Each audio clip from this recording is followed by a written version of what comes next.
ঠাকুমার সমস্ত কাপড় চাপড় বের করতে করতে এই পাঞ্জাবিটা চোখে পড়েছে। আমি জানতাম না এই পাঞ্জাবিটা কার। ঠাকুমাকে জিজ্ঞেস করেছি, ঠাকুমা বলছে এটা নাকি দাদুর। তো এত বছরের মধ্যে কখনোই কিন্তু এই পাঞ্জাবিটা দেখিনি, ঠাকুমার একটা টাঙে লুকিয়েছিল।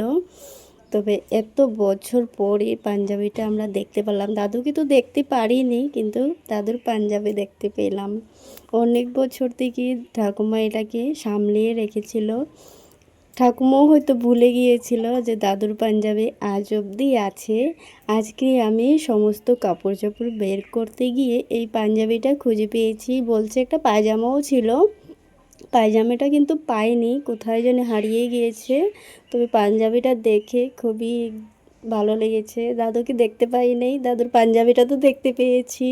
আর এই পাঞ্জাবিটা কি জানি আমাদের পিসি ওরা কাকু ওরাও দেখে খুব খুশি পাবে, যেহেতু ছোটোবেলা বাবা হারিয়েছিল। বাবার এই স্মৃতিটাই শেষ স্মৃতি। আর এত বছর থেকে এত সুন্দরভাবে ঠাকুমা রেখেছিল। দেখো, আজকে সমস্ত কাপড়গুলো আমি ঠাকুমার গুছিয়ে দিয়ে যাব টাঙের মধ্যে। এক এক করে শাড়ি বেরই হচ্ছে এতগুলো নতুন নতুন শাড়ি, কিন্তু ঠাকুমা নতুন নতুন শাড়িগুলো পরে না কেন জানি। এত মায়া। আমি বলছি 2 দিন পরে চলে গেলে এই শাড়িগুলো কে পরবে।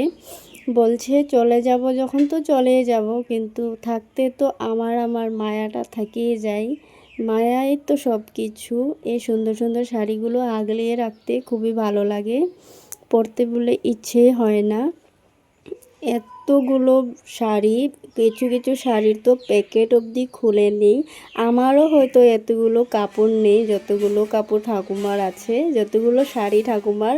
এই যে এক একটা শাড়ি কিন্তু থেকে থেকে দাগ পড়ে যাচ্ছে, কিন্তু এগুলো একদমই পরে নাই, একবারও পরে নাই। যেরকমভাবে আনা হয় দেওয়া হয় এরকমভাবেই রেখে দেয়। বেশিরভাগ শাড়ি কিন্তু অন্যের দেওয়া। আগে যখনই আত্মীয় স্বজনের ঘরে ভালো কিছু অকেশন হতো, ঠাকুমাকে সবাই একটা করে শাড়ি দিতেই থাকতো। আর দুর্গাপূজায় প্রত্যেকবার ঠাকুমা আগে পূজার কাজ করতে যেত, পূজার শেষে ঠাকুমাকে শাড়ি ব্লাউজ সবাই দিয়ে দিত। এরকমভাবে মানে আত্মীয় স্বজনের ঘরে প্রত্যেকবার যতটা অকেশন হতো ঠাকুমার জন্য একটা শাড়ি থাকতো। এই করে করে ঠাকুমার অনেক শাড়ি জমে গিয়েছে। এত বছর অবধি ঠাকুমার শাড়িগুলো শুধু দেখেই যায়। ঠাকুমা কিন্তু খুবই কম নতুন শাড়ি পরে, এদিক ওদিকে গেলেই পরে। তবে এই শাড়িগুলো দেখে দেখে আমরা সব সময় গালি দিতে থাকি, এগুলো পরো না কেন বলে। এগুলো পরি না, পরতে ইচ্ছা হয় না। আর কত পরবো, পরেও তো শেষ হয় না, পরতেই তো থাকি।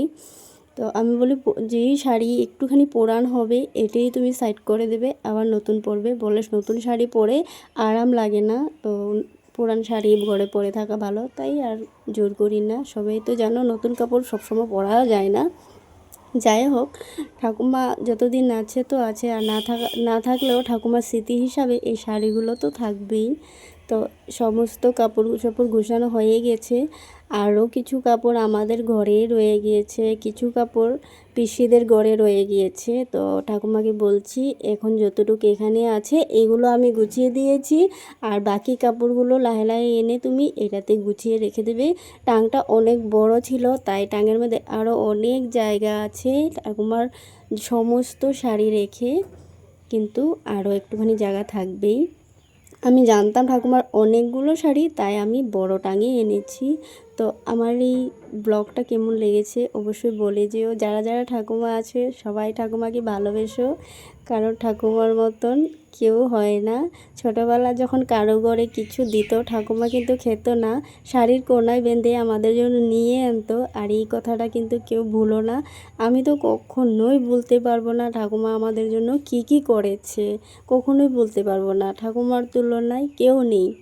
আমাদের মা হয়তো এক সময় ঠাকুমার আশায় এদিকে ওদিকে গেলেও আমাদেরকে রেখে যেতে পারতো, কারণ ঠাকুমা ছিল বলে।